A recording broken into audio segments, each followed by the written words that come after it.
An Imperfect Leader, Leadership in After Action is supported by ILAA, a firm dedicated to supporting aspiring new and established leaders. For more information, please find them at human-centeredleaders.com. Hello, Imperfect Leaders. I am so excited. My new book, An Imperfect Leader, Human-Centered Leadership in After Action, is now available. You can order it by going to Amazon, Barnes & Noble. I've seen it online in lots of bookstores. And if you like it, would you please leave a positive review? Thank you so much for your support. In just a few days, Shari Camhi, the superintendent of Baldwin Public Schools, is completing her term as the president of AASA, the Superintendents Association. I've known Shari for a number of years, and she has really shined in her role as the leader of the nation's superintendents, including Canada. She has modeled how superintendents can rethink the learning spaces for children at school, and even how we can rethink excursions outside of school. Knowing that no child should be limited to the four walls of a classroom, she urges school leaders to engage in the leaving to learn experiences, what many of us call field trips. My biggest takeaway from Shari has been, and continues to be, the trumpet call, the siren, the shofar, a clarion call to each and every one of us to tell the amazing stories of what's happening in our school districts across the country. Many false narratives are being spun, and it is we who must redirect those false narratives to see the innovation, the inspiration, and the success that is taking place in our public school systems. This is an Encore presentation of someone I respect so deeply. And it's also the first time I recorded an intro, so I kept it in here because it references a part of our conversation that I ultimately cut out. But let me just say this. Thank you, Shari, for your service this year as AASA's president. This is the first time I've talked before an episode begins. I'm not sure I'll do this moving forward, but it's important because at some point my guest will reference Austin's butterfly. I cut that part out of our conversation mostly because I started rambling about the child named Austin from Ron Berger's book, An Ethic of Excellence. We talk about the book in our conversation, so I won't tell you about it now, but I cut out Austin and the resilience he demonstrated by drawing a tiger swallow butterfly over and over again. So when you hear my guest, Shari, mention the butterfly, imagine the persistence Austin showed and his determination. Okay, let's get started. Today on An Imperfect Leader, we've invited Dr. Shari Camhi to join us. Dr. Camhi has been the superintendent of the Baldwin Union Free School District since 2014 and is currently the president of AASA, the School Superintendent Association. Dr. Camhi is known for being innovative and for being a human-centered leader, always putting people first. And she's been recognized by Ed Week as a leader to learn from, as well as a superintendent to watch by the National School Public Relations Association. Shari Camhi, welcome to An Imperfect Leader. Thank you, Dr. Stiepelman. So Shari, I'm so happy to see you. It's been too long. And now for anyone out there who might not know, Baldwin is located on Long Island, on the South Shore to be exact. In fact, I grew up in the town next door, so it's nice to talk to a neighbor. And I'm thrilled to talk with you because, you know, we were in the same AASA National Superintendent Certification cohort, and I knew the moment that we met, actually it's when I heard your accent, that I needed to know you. It's like a warm hug, you know, like, and it also reminds me I should probably call my mother. But now you're the AASA president. And through your travels and interactions, you must have met some amazing leaders. So I'm wondering, would you give us an example of someone you met and how they inspired you? So I would actually have to go back a bit let me say, there are amazing leaders out there. To lead a school district right now is not easy. And that, I think I'm being kind. But if I go back to somebody who is really just a very thoughtful, important, and ethical leader, it would be Dr. Tom Sobel, who was at one point the superintendent of the Scarsdale schools. He was also the commissioner of New York State Education Department. But I had the fortune to meet him when he left state ed and became a professor at Columbia Teachers College. And so he ultimately became my dissertation advisor. And for me, he is that leader because his ethics were all driven by kids. And everything that he did as a superintendent, as the commissioner of state of New York, was really driven by who he was as a young child, let's say not an advantaged child, and seeing who he became.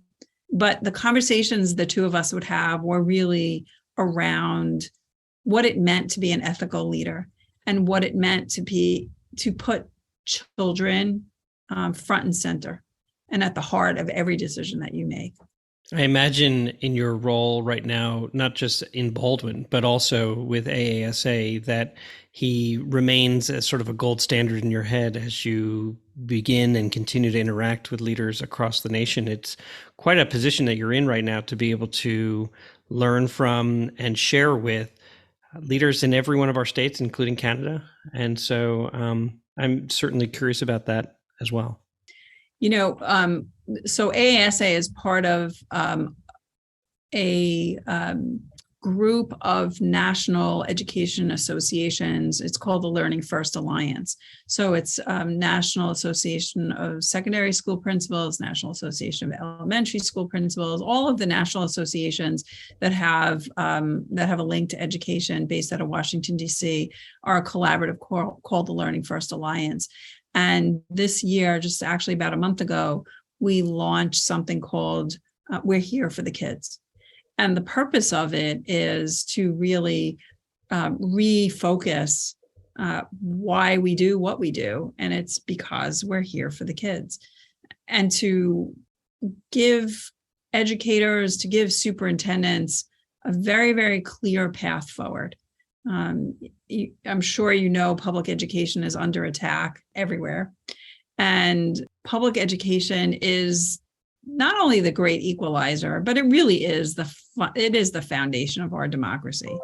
And the whole idea that you would attack public schools for political gain is really something that we have to combat. And at the heart of public schools are children. And so, when you realize that this is why you do what you do, it doesn't matter where you come from or, we are all here for the kids. And so, those two moments for me come together, right? Really spending time with Tom Sobel and having these conversations, and all the way to today with this Learning First Alliance and this effort to really just let everyone know that we're here for the kids it's full circle. In the leadership model I use to anchor myself and then the others that I advise, there's a domain called collective aspiration. It's the heart of everything a leader does for children. And inside that domain is a term, an ethic of excellence. Not ethics, as you just described, but an ethic, an ethos. And it speaks to a philosophy or a culture. And I use it to refer to the fact that I like to honor the process, not just a final product. Actually, when I learned this concept, and it was after reading Ron Berger's book, An Ethic of Excellence, I shifted my own approach when visiting school buildings. I wanted to honor the process. I wanted to see on bulletin boards, not just the final product, but the process learners followed.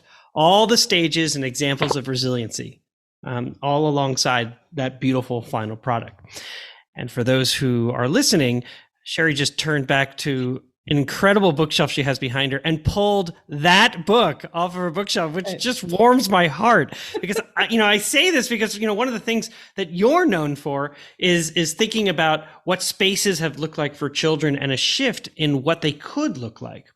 You bring people together to rethink the relationship between curriculum and those learning spaces, and you have a word for it. Innovatrium. Did I get it? You did. Innovatrium. So what is innovatrium, and how does it relate to your other 3 I's from your mission statement, which I know had to have been specifically chosen because it's innovative, inclusive, and involved? So can you talk a little bit about that? Yeah, sure. So I've taken some liberties and made up words on my own. I figured, some people, greater than I have done that. And so I decided I needed to be in that club. I would go back a step, though, and talk about Ron Berger's book. In my opinion, probably the best education book ever written. And that is because it paints a picture, a very, very visual picture of what learning can look like. Remembering that most of us went through school, and school was about a teacher delivering information and students receiving that information and then being tested on that information. And it is so hard to think about what's possible in learning and in our schools when you've never experienced anything other than that. And most educators were students, K through 12, and then they were college students, and then they were teachers. Most educators have not worked in the other world of work, right? They've not been engineers or architects or doctors or lawyers or plumbers or engineers. And so to think about how learning could be different is a mind-bending activity. And I think an ethic of excellence really speaks to how can learning look different and feel different and provide a different experience for young people and for educators. So for me, it's an outstanding book. And I've had all my administrators read this book, and it is the first book that every new teacher in our new teacher cohort reads when they become a teacher in Baldwin. When we talk about the experience and what that experience could be, when you put young people in rows and columns of really, really hard chairs and hard desks, and you give them a really cool book to read, you have to actually wonder how those two things go together. When you go home, do you sit in a really, really hard chair at a really hard desk and cuddle up and read your book, or do you find comfortable chairs to read? And so this whole idea of creating redesigned learning spaces is both about creating comfortable, safe environments, but it's also about creating physical environments that mirror the future world of work for young people. When you go to work, you don't sit in rows and columns. You problem solve, you think creatively, you have to communicate. There's so many skills that you utilize. And you're not sitting in this collective space with staring at the back of someone's head for 7 hours a day.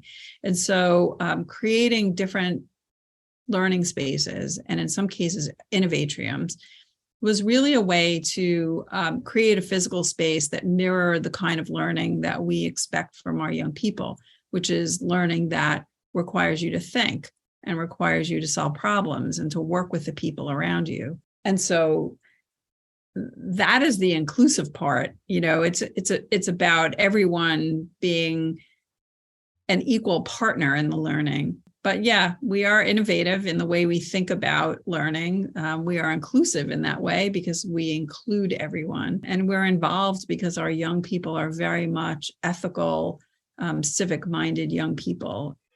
Shari, so I ask this question of every guest who comes on this podcast. How does the term an imperfect leader resonate with you? I think that we make incredible assumptions and probably a lot of mistakes if we think we're all perfect. I think we learn from our mistakes. The example that you gave just a few minutes ago about the butterfly and the story in An Ethic of Excellence of this young person who draws and redraws this butterfly. Think about your writing. When you write something, do you write it perfectly the first time, or do you go back and edit and reread and edit and reread and edit and reread? The idea that we would ever be perfect, or worse, that we would be perfect on a first go round, is just an impossible standard. And young people learn from mistakes. Think about scientists, right? The whole whole field of research is about making a mistake and learning from your mistake, and then coming up with a new theory of what you do with that. And I think leadership falls in that same category. To think that we're perfect is to set a false and an impossible standard. So I don't see being an imperfect leader as a negative. I see it as a positive. If you recognize that you need to learn along the way, you're going to make better decisions than if you think that your first and only decision has to be perfect. And we'll be right back. An Imperfect Leader is brought to you by EdConnective, whose mission is to ensure student success through transformative teacher training. EdConnective helps teachers move from awareness about strategies and frameworks to successful and consistent implementation. Their friendly coaches celebrate classroom success with teachers, and with concrete classroom data, support teachers in their growth, one step at a time. I've been thinking about this a lot. During the pandemic, student teachers didn't get a chance to do their student teaching with children. They just started teaching in classrooms. And they need help. Across the nation, states are adopting higher expectations to make up for learning loss. That's where EdConnective fits in. Their vision is that every student deserves a great teacher, and every teacher deserves a great coach. Find out more by contacting them at edconnective.com. So we're back for segment 2 of An Imperfect Leader called Imperfect Leadership in After Action. And my guest is Dr. Shari Camhi, the superintendent of Baldwin Union Free School District and the president of AASA, the School Superintendent Association. And in this segment, we ask our guests to deconstruct a decision that they had to make, and then we discuss it. So Shari, what happened? So there are so many things along the way. And I can really point to two, but let's talk about one. You know, my work that I am exceptionally proud of has been for many, many years work about redefining the learning experiences for kids. It is about making sure that our young people are involved in learning that includes critical thinking and problem solving and communicating and doing and being creative, and less involved with rote learning. It doesn't mean that I don't believe that direct instruction in some cases is necessary or good instruction. I think that's the case. But the majority of time needs to be spent allowing young people to be involved, to get in deep, to get dirty with their learning. And that's a paradigm shift for adults, not only for teachers and other administrators, but it's a paradigm shift for parents. And it can be very scary in a community when you start talking about doing things differently. And so I can think of one particular instance, and when I say instance, I don't say a moment in time, I mean a particular place, that we were really pushing forward with less testing and more performance-based assessments, less choose A, B, C, or D, and more, here's a problem, solve the problem and tell us how you got there and why. And can you think of other ways that you may have gone about this? It kind of reminds me in some respect of Common Core math. I know that's probably a curse word to say, but math is not the math that you and I experienced, right? It's not, okay, here's an example, here's how you solve it, here's 10 problems for you to solve in exactly the same way that I just showed you. And parents know how to help their kids in that math. They know how to help their kids when they're learning social studies and questions 1 through 10 follow paragraphs 1 through 10 to find the answer. Parents get really frustrated when they can't help their kids. When the learning does not mirror the learning that they experienced when they were younger. And so that can get you into trouble. And when I think about that, I realize two things. Number one, communicating with families about what we're doing and why we're doing is of significant importance. And the second is helping parents, making sure that your communities really understand where you're going and why you're going there. One of the beautiful things about Baldwin is that our community has really embraced this notion of the type of learning that's happening here. And the example that I give with parents, our science curriculum K-5 was rewritten by a scientist. It's not a textbook company. It doesn't come out of a box. It's really authentic science work. And what I've shared with parents is your kids, if they come home and they say they did science and they don't come home dirty, they haven't done science. And so really allowing the community to know what you're doing and having parents feel comfortable with what and how you're doing it, I think is of exceptional importance.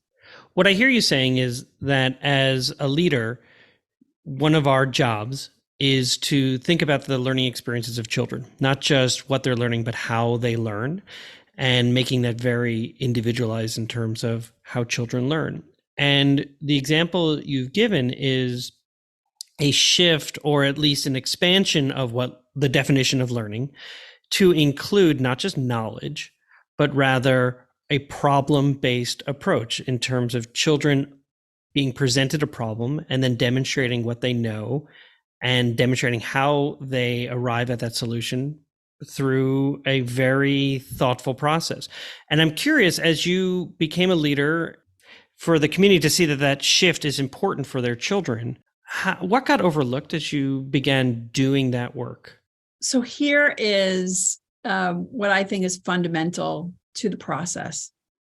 I have learned along the way not to declare what you're doing and not to name what you're doing. Because when you declare and you name, you raise people's anxiety about what's coming, and you give people a way to fight against it. Instead, what I've found works is doing the work and having your students, your young children, your kids come home so excited about what's happening that parents are excited about what's happening and your community is excited about what's happening. And then the questions are really more curiosity questions. Tell me how, tell me why, tell me what. And it becomes support rather than an argument against. And so if I were giving advice to any leader, imperfect or otherwise, I would say, sometimes starting with the why is very helpful. I go back to an ethic of excellence. You present a picture of what's possible and then have a conversation around, so what if learning looked like that here? What about that learning would be exciting? And if collectively the people in the room are excited about that, then asking, so what could we do here that looks like that feels like that? And getting people to come to get to the next point together. To me, leadership is about presenting an opportunity for others to see the possibilities and then carving the path that allows the system to get there. It sounds like you had a very personal experience with it was important to note that it can't be a declaration. So if you were to step back, that had to have been a lesson learned in terms of a fairly frustrating moment in time. And I wonder if you feel comfortable sharing just an example about, something that you could have done differently. I mean, I think we could all come up with 100 of those, right? Sure. Okay, we're going to phonics-based literacy. We're going to whole language literacy. We're going to Common Core. I mean, there are so many of those that we can all point to. I learned who I was as a learner in my doctoral program. And because it was a doctoral program, they talked about constructivist learning and inquiry-based learning and problem-based learning. I'm so careful not to use any of that terminology. Because when you use, even if it's the best way to learn, if you say, you know what, we're going to model constructivist-based learning, nobody knows what you're talking about. And that scares people. And the minute no one knows what you're talking about and you've scared people, you have set yourself back a million paces. Technology, I mean, I came through technology. That was my path forward. And there's English, there's Spanish, there's French, there's all these languages, and technology is its own language. I could have a conversation with you throwing all of that technology language out there. You will not know a bit of what I'm talking about, but you will be so intimidated by the language that you will either get on board because you don't want people to know what I'm talking about, or you will fight against me because you don't know what I'm talking about. And so there are so many examples that I can give you, but they all point to the same thing. They all point to that declaration and naming something. Yeah, you're really speaking to the power of language. You could say we're going to do project-based learning, or you could say, I don't want learning to be limited to the four walls of the classroom. And then people go like, oh, I want to know more about that. I imagine that would be something that say, I want your kid to get dirty doing science. That's even better, right? Because then there's a shared image of my kid is doing something, not just learning about dissecting a frog on an iPad, but rather dissecting the frog. Right. And you haven't called it project-based learning, and you haven't called it inquiry-based learning. During the pandemic, we used the outside as much as possible, right, to get fresh air and be out, so we didn't name that, right? And yet it was incredibly successful. And coming out of the pandemic, we're outside as much as possible. So the last question of the series of questions is, so in the end, what was something that was good that came out of the work? And I'm curious, how would you define from the very beginning of recognizing that a declaration is sort of dead on arrival when you're working and talking about innovation, and then certainly what you have learned through that? So what was good that came out of that work? There is so much good that's come out of this work. So when people ask me, what's your vision? There's another one, like declare your vision. What's your vision? I think my description of that is really very simple. I want young people, preschool, kindergarten, all the way through, 12th grade, all the way through college, if we have an impact there. I want them to be so excited for their learning and to get to school that they are hounding their parents to make breakfast quicker and get their lunch ready sooner. And I don't have time to wait for the bus. I want you to take me to school, because they're so excited about being there. To me, that is the simplest way to describe if you are successful. And when I think about our schools, I hear our young people talking about the learning that they are experiencing. And all the way through high school, in Baldwin, we have an academy program at the high school that is open and inclusive and all wonderful things. And when I think about all of us struggling with attendance issues and cutting issues and things like that, what solves all of that? Giving young people a place they want to be. We need to figure out what the system looks like that is so inviting for students that they want to be there. And all of those problems we struggle with all the time goes away. My guest again today was Dr. Shari Camhi. Shari, it is so clear from our conversation that what you want more than anything is for children to learn deeply and obviously to have a love of learning. So thank you so much for opening up our minds to new ideas, to a new term, and even though we're going to avoid terms. But thank you so much for joining me today. Thank you, Peter. Music for An Imperfect Leader was written and arranged by Ian Varley. Sam Falbo created the Daruma doll butterfly artwork. Imperfect leadership is not a scarlet letter. It is a badge of honor. It recognizes that serving as a lead learner is about being a vulnerable leader, an empathetic leader, a compassionate leader. And I'm proud to be an imperfect leader, so I hope you'll join me next time for another episode of An Imperfect Leader. Leadership in After Action.